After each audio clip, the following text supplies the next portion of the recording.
잠자리 동안 스티븐 호킹.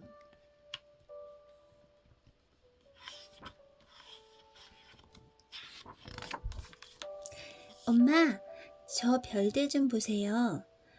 새까만 밤하늘에서 보석 같은 별들이 금방이라도 쏟아질 것 같았어요. 스티븐 호킹은 하늘에 콕 박혀있는 별들에게서 눈을 뗄 수가 없었어요. 스티븐, 이 다음에 커서 뭐가 되고 싶니? 엄마는 스티븐 호킹의 반짝이는 두 눈을 다정하게 들여다보았어요. 전 우주 과학자가 되고 싶어요. 하늘에서 일어나는 일이 너무나 궁금하거든요. 스티븐 호킹은 넓은 하늘을 상상만 해도 가슴이 콩닥콩닥 뛰었답니다. 스티븐, 스프가 다 식어버렸구나.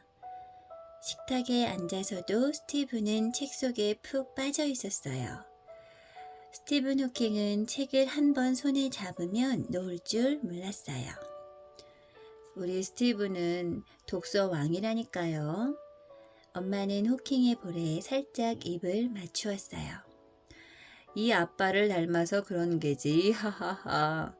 아빠와 엄마 그리고 스티븐 호킹은 모두 한박 웃음을 터뜨렸어요. 스티븐 호킹은 17살이 되자 영국에서 이름난 옥스퍼드 대학교에 들어갔어요. 스티븐 호킹은 대학에서 특히 과학과 수학에서 뛰어난 실력을 나타내었어요. 하루는 과학 선생님이 어려운 숙제를 냈어요. 이 교과서에 나온 문제를 풀어오게. 스티븐 호킹은 문제들을 푸는 대신 교과서에 있는 잘못된 곳마다 모두 빨간 표시를 했어요. 수업 시간에 교수님은 스티븐 호킹이 가져온 책을 살펴보고 깜짝 놀랐어요. 스티븐 호킹은 교수님보다 훨씬 더 많은 것을 알고 있었기 때문이랍니다. 스티븐 호킹은 매우 똑똑한 학생으로 교수들 사이에 이름이 알려졌어요. 또 운동을 잘해서 친구들에게도 인기가 좋았어요. 하지만 이런 스티븐 호킹에게 불행한 일이 찾아왔답니다. 어느 화창한 봄날 스티븐 호킹은 친구들과 신나게 농구 시합을 했어요. 시합이 끝난 후 스티븐 호킹은 땀을 닦으며 신발끈을 묶으려고 몸을 앞으로 숙였어요. 그때였어요. 신발끈을 묶을 수가 없어. 스티븐 호킹은 자기 손가락이 막대기처럼 빳빳하게 굳어지는 것을 느꼈어요. 스티븐 호킹은 무서워서 얼굴이 새파래졌어요. 루게릭병입니다. 앞으로 2년밖에 살 수 없습니다. 의사 선생님은 떨리는 목소리로 말했어요. 스티븐 호킹과 부모는 너무 놀란 나머지 말을 제대로 할 수가 없었어요. 도대체 그게 무슨 병이길래? 루게릭병은 몸이 서서히 굳어지면서 결국 죽게 되는 무서운 병이었답니다. 아니야, 그럴 리가 없어. 아직도 공부할 게 얼마나 많은데. 스티븐 호킹은 너무나 슬프고 괴로워 몇 달 동안 자기 방에 틀어박혀 술만 마셨어요. 스티븐 호킹의 병은 점점 심해졌어요. 어느 날 스티븐 호킹은 계단을 절뚝거리며 내려오다가 그만 심하게 굴러 떨어지고 말았어요. 그런데 머릿속이 꽉 막힌 것처럼 아무것도 기억이 나지 않았어요. 내가 왜 여기 있지? 난 누구지? 스티븐 호킹은 무서움에 온몸을 벌벌 떨었어요. 이젠 내 머리마저 굳어진단 말인가? 놀란 친구들이 뛰어와 이것저것 물어보았어요.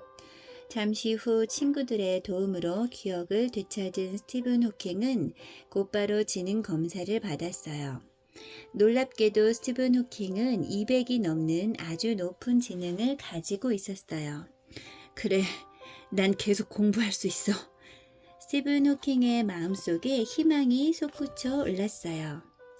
스티븐 호킹은 지팡이를 짚고 전보다 더 절뚝거렸지만 과학 공부에 온 노력을 기울였어요. 우주의 신비를 꼭 밝히고 말 거야. 친구들은 그런 스티븐 호킹을 위해서 컴퓨터가 달린 휠체어를 만들어 주었어요.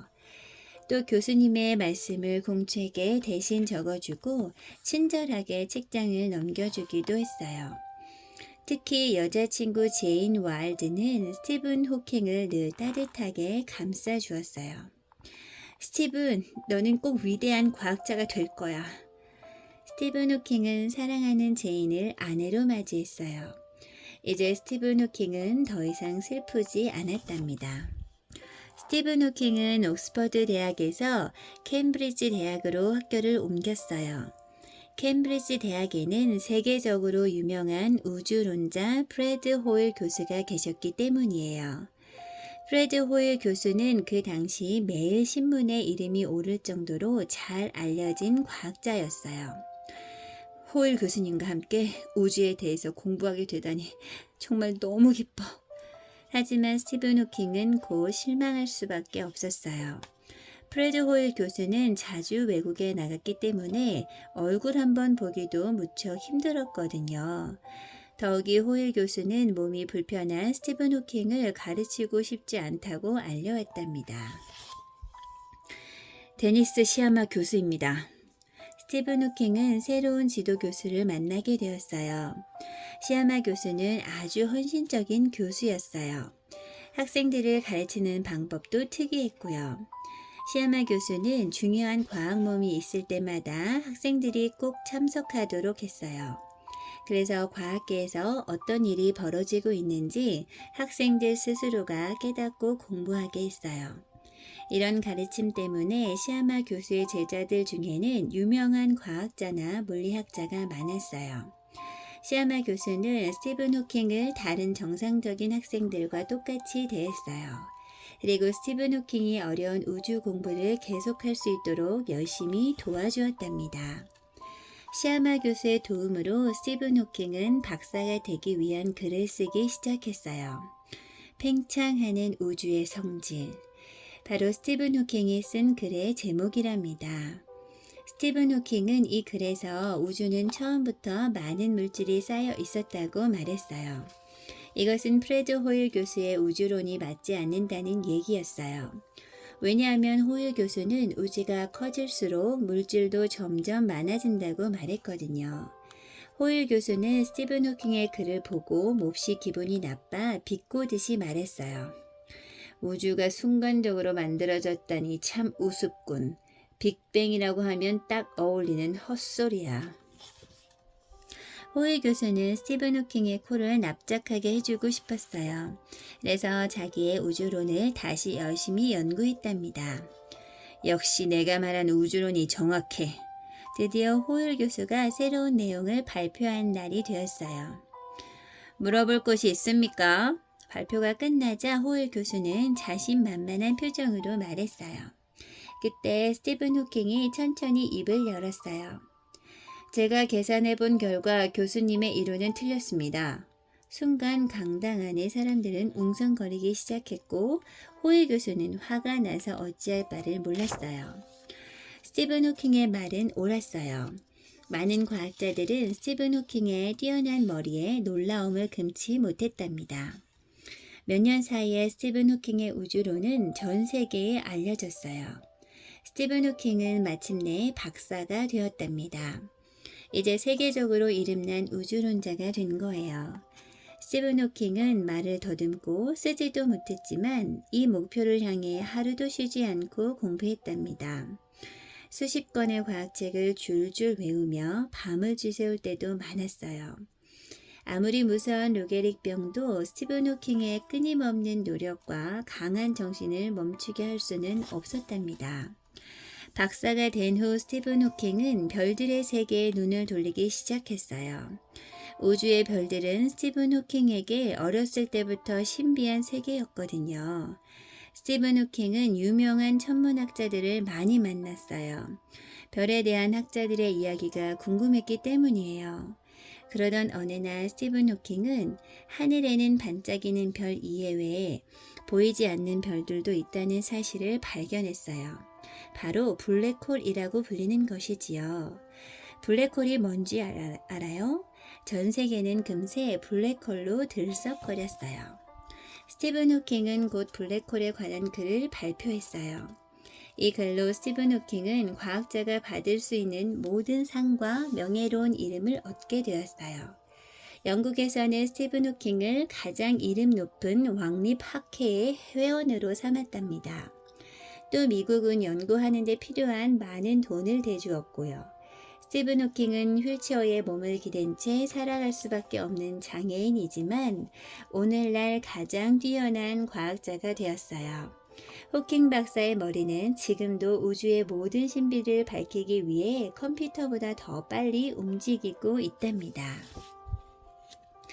근대 과학의 발전엔 물리학의 중심이 있습니다. 갈릴레이, 뉴턴, 그리고 아인슈타인. 지금 전 세계의 과학자들은 아인슈타인 이후에 가장 위대한 물리학자로 스티븐 호킹을 말합니다. 그가 이런 명성을 얻게 된 데는 블랙홀에 대한 기존 학설을 뒤덮는 이론을 발표하는 등 물리학 발전에 기여한 바가 크기 때문입니다. 그렇지만 사람들이 스티븐 호킹을 더욱 훌륭한 인물로 인정하게 된 이유는 바로 그의 놀라운 의지력 때문입니다. 젊은 시절 스티븐 호킹은 온몸이 뒤틀리는 루게릭병에 걸려 시한부 선고를 받았습니다. 그렇지만 이를 극복하고 불편한 몸을 가지고도 자신의 연구를 계속하였습니다. 또한 중년의 나이가 되어서는 기관 절제 수술을 받아 자신의 목소리를 잃어버리고 파이프를 통해 호흡하며 기계의 도움을 받아서 겨우 대화를 하게 되는 지경에 이르렀습니다. 그러나 그는 여전히 강한 의지를 밑거름으로 우주에 대한 연구를 계속해 나가고 있습니다. 우리는 그의 의지력에 감탄하며 그를 더욱 존경하게 된 것입니다.